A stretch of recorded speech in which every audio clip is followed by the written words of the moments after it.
Welcome to Nebraskanomics, where we help Nebraskans remove barriers to opportunity with policy research and legislative advice. I'm your host, Jim Vogel, CEO of the Platte Institute, a Nebraska-based think tank promoting policies that make it easier to get a good job, start a business, and help Nebraskans keep more of what they earn. If you want more economic freedom in Nebraska, then let's get started. In 2022, the state of Nebraska made it easier for taxpayers to get involved in the process of how local property tax increases are decided, with the adoption of truth in taxation. For the first time ever, taxpayers had complete information about which tax entities were seeking major tax hikes and where they could go to voice their concerns. The law worked, and communities throughout the state, turnout by members of the public at truth in taxation hearings were hundreds of times greater than a typical local government meeting. In my area in Douglas County, taxpayers who received truth in taxation notices supplied about 3 hours of testimony on their economic concerns with property tax increases. And one of the great things about my home county and several others is that our local government provided a video live stream of the truth in taxation hearing, as well as a recording that was made available on the county's YouTube channel. I'm including a link to the recording on this post so you can check it out and learn more about what truth in taxation hearing is like. State lawmakers should definitely take a small bow for making this level of public engagement possible and turning up the heat on local governments that are raising property taxes. But state officials should be held accountable too. Nebraska is still one of the very last states in the country that doesn't post its own meeting videos online for the public to watch later. This seems like a very mixed message. If my county government can keep all of its meeting videos online for me to watch later, why doesn't my state government? And if our state government wants us to be better informed about what local governments are doing, why wouldn't the same be true for the state itself?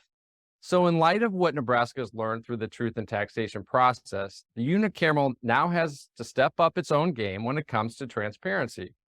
We know now that if Nebraskans are equipped with good information about government policy decisions, they will take an interest and get involved. So there's no time like the present for state senators to start posting video recordings of their legislative meetings, which includes their public hearings and floor debates. Just like property tax hearings were happening in Nebraska before truth in taxation, these state legislative meetings are live streamed and recorded by Nebraska public media. They're just not being shared with the public at large once the live stream ends. In 2022, a legislative committee gave its approval to a bill to put all legislative videos online. But somehow lawmakers didn't find the time to actually vote on the bill, despite it being priority legislation for the year. Honestly, though, it shouldn't take a law to make this happen. It's a failure of leadership on numerous levels that no one in state government has taken the initiative to post the legislature's meeting videos where people could actually watch them. But since it seems that it will take a law to get the job done, here are 3 reasons there's no excuse for senators to wait yet another year to get a state video archive rolling. Number 1, state senators are setting a bad example and tarnishing the Unicameral's reputation. 2, most normal people can't watch a legislative live stream in the middle of the workday. And 3, taxpayers have a right to access video recordings they're already paying to create. Let's have it out with our first point. State senators are setting a bad example and tarnishing the Unicameral's reputation. There are some Nebraskans who think the Unicameral is anachronism or just an accident of history. After all, no other state has taken the plunge and established a one-house legislature like Nebraska. I'm not a unicameral hater myself, but I think sometimes in Nebraska, the defenses of the unicameral rest too much on the body being unique, rather than the legislature actually offering a better system. The historical promise of a one-house system is that it would be more efficient, easier to keep track of policy decisions, and that there wouldn't be backroom dealing between 2 different houses. Not putting the unicameral's meeting videos online makes the legislative process less efficient, harder to keep track of, and leads the public to assume that they're being cut out of how decisions are being made. Frankly, unless you have the time to watch the legislature live, it would be difficult to even know what decisions senators are making or why. This is a bad look for lawmakers in Lincoln, not only because they represent an institution that is respected by their constituents, but one that other leaders in the state look to as an example of how government should be run. In Omaha, where I live, my city council meetings are not only live streamed and available online for later viewing, but I can use video conferencing software like Zoom to call into the meeting and provide public comment. As people like me get older, that could really come in handy, especially if it's a snowy day where the city forgets to plow my streets. But can you imagine how sketchy it would sound if a new city administration came in and started tearing out all those amazing technology tools that allow Omahans to watch and participate in local government? If suddenly no one could pull up the meeting videos or zoom in, you'd have to assume officials didn't want you to see something or didn't want to deal with your reaction to what you might see. So, what can be said about a government that never made the effort to prioritize these options in the first place? At the worst, people would assume it's because the body wants to hide its activities. At best, the unicameral is signaling that it's behind the times and out of touch with how people get their information today. So, if state leaders want the unicameral to be regarded as a special institution and a shining example of what the state of Nebraska can achieve, its policies have to meet certain standards. There's really no excuse in the 21st century for a government body of any significance not to post its meeting videos online. And the unicameral should be leading the way in modeling how officials throughout the state can step up their engagement with the public. And by definition, you can't have public engagement without the public. So let's talk about how most people can't watch a legislative live stream in the middle of the workday. No matter what criticisms I might make of a state senator's policy decisions, I will never say their job is easy. Even though the legislature only meets 60 or 90 days out of the year, there's much more to the job than making legislation and voting. Although few people will feel bad for them, state senators are some of the most overworked and underpaid people in Nebraska. That said, most of the actual legislative work inside the state capitol is often very 9 to 5. It's not uncommon for senators to adjourn a legislative day on Friday at lunchtime so they can go home to their districts for the weekend or stop debating bills around 5 p.m. or even earlier. Earlier in the session, when committees hold public hearings for proposed legislation, hearings can sometimes go long into the evenings, but most of them start on a weekday at about 1 p.m. and might be sparsely attended if the legislation is not high profile. Compare this with Nebraska's Truth in Taxation Law, which requires that local governments meet after 6 p.m., which is a more reasonable time for most taxpayers to attend. Now, it may be practical to have the legislative process taking place in the course of a normal business day, but that makes it all the more important to have the resources in place so that working people and all Nebraskans can find out what the legislature is doing at a later time. Look, if you're watching a video podcast called Nebraskanomics, you're probably not the most normal individuals you know. You might actually be the kind of person who'd make the time to live stream a hearing or floor debate of the Nebraska legislature. I am too, because it's part of my job to watch what goes on in Lincoln. But people with other kinds of jobs and lives also have the right to know what's being discussed on the floor of the Nebraska legislature or in a committee in a timely manner. And if word gets out from Lincoln about legislation, they're probably going to find out through a secondary source, either on social media, the news, or from a friend telling them. With no video archive of state legislative proceedings, there's not very many opportunities for Nebraskans to get complete information about bills as they're being discussed. And even media outlets in Nebraska, who have seen a large reduction in their workforce in recent years, have fewer ways to report on what's happening in the unicameral. Many Nebraskans get their state and local news from sources that don't have the budget to embed staff at the state capitol every day. If a state simply turns over factual records about what happened in Lincoln on a given day, which is what these videos are, Nebraska journalists will find the storylines that matter to their communities and take care of the rest. But right now, once the state's videos live stream cuts off at noon, 5 p.m., or whenever the legislature concludes, neither Joe and Jane taxpayer nor our state's media watchdogs have an easily shareable record they can use to inform others about what's actually going on in the state capitol. And Nebraska's lack of a state legislative video archive might be understandable if the state was starting from scratch and didn't have any technical expertise or resources. But it's actually kind of maddening because both the legislature and Nebraska public media have the technology and resources and are not sharing this content solely because their leadership doesn't want to. Which brings us to our final reason the unicameral has to stop dawdling and put its meeting videos online as soon as it can. Taxpayers have a right to access video recordings they're already paying to create.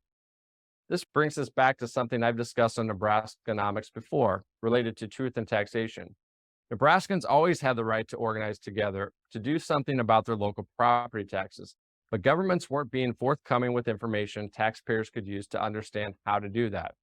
For years, policymakers claimed Nebraskans didn't really care about showing up to the local meetings to address property taxes. But when the Truth in Taxation postcards arrived with more detailed information about joint public hearings where taxpayers could address their concerns, those local hearings saw a dramatic increase in turnout. Removing barriers to information made it possible for more Nebraskans to truly exercise their rights. Just the same, you've already have the right on paper to access video recordings of unicameral hearings and floor debate. The recordings are held at the office of the clerk of the legislature, and you can make a request to receive the files. The clerk's office will charge you a fee for downloading the requested files onto a new computer virus-free thumb drive. They will gladly sell you as part of your fee, and you'll know what senators said in the public hearing or floor debate you care about. So this is good enough for government work because technically you have the right to access these records and they won't be withheld by the state if you follow the rules for getting the content. But in the time it might take to fulfill this request for one or two people, the same data could be made openly available for absolutely every person in the world with an internet connection. What an absolute waste that is not being made freely available. The legislature's live streams are great, but it's kind of nuts that taxpayers have been asked to wire the entire state capitol with video cameras and microphones and develop the technology for numerous simultaneous broadcasts to be conducted on site just for the pleasure of people working in the building or who are lucky enough to watch live in the middle of the workday. It's not called Nebraska government media, it's called Nebraska public media, and they should be serving the public. The legislature's hearings and floor debate are public records that we all pay to produce, and there's no shortage of technology allowing literally anybody with a video file to host that content online. With enough time and planning, the state could make a sophisticated web presence for its videos that is tied into the Nebraska Legislature website or Nebraska public media. But while we're waiting, what's the harm in just posting the videos to YouTube? I don't buy any of the arguments for why this can't be done expeditiously, because I can find more information on YouTube about the unicameral legislature operating in the U.S. territory of Guam than I can find about our own unicameral in Nebraska. To put things in perspective, Guam is a tiny island territory with a population smaller than Sarpy County and on the other side of the planet, yet somehow they found the time, talent, and resources to keep people like me informed about their hearings and debates.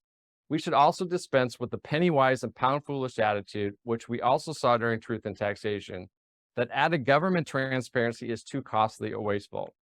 More wasteful than spending money on all this technology and not making the product available to the public? More wasteful than not letting the public scrutinize the debate over billions of taxpayer dollars being spent every day? Give me a break. Sure, it is a little bit more work to have the legislature's videos put online, but there are lots of things we pay for regularly that add some work for government, but also make government work better and be more respectful of our rights. We pay for elections on a regular schedule, so nobody can stay in office forever, and sometimes special elections too. We assure that legal counsel is available for people accused of crimes who can't pay for their own. And we provide police protection at all hours of the day and night for people who gather in public to speak on issues that matter to them, even if we don't agree with what they're saying. Nobody should lose any sleep over spending a few pennies on putting the legislature's videos online. Along with all of our other fundamental freedoms, government transparency and freedom of information is a kind of investment that makes the state of Nebraska a better example of a democracy, a freer society, and a less wasteful government. So there are at least billions of reasons the Nebraska legislature's videos should be put online right away. But 3 we discussed today include that without a video archive, number 1, state senators are setting a bad example and tarnishing the unicameral's reputation. 2, most normal people can't watch a legislative live stream in the middle of the workday. And 3, taxpayers have a right to access video recordings they're already paying to create. But just like we learned with Truth in Taxation, these arguments only have teeth if you help them give an impact with your investment. That's why I'd like to encourage you to sign our petition to put the unicameral's meeting videos online at platteinstitute.org. Get connected with us by signing the petition, and we'll keep you informed about how you can help demand the unicameral put all of its content online in the year ahead and for years to come. Thank you for listening to today's episode. If you want more economic freedom in Nebraska, please visit platteinstitute.org to make a donation to help fund our research and advocacy. Or you can subscribe to our newsletter and learn about today's most important issues facing Nebraskans. It's time to stop the status quo. Let's remove economic barriers and make Nebraskans proud.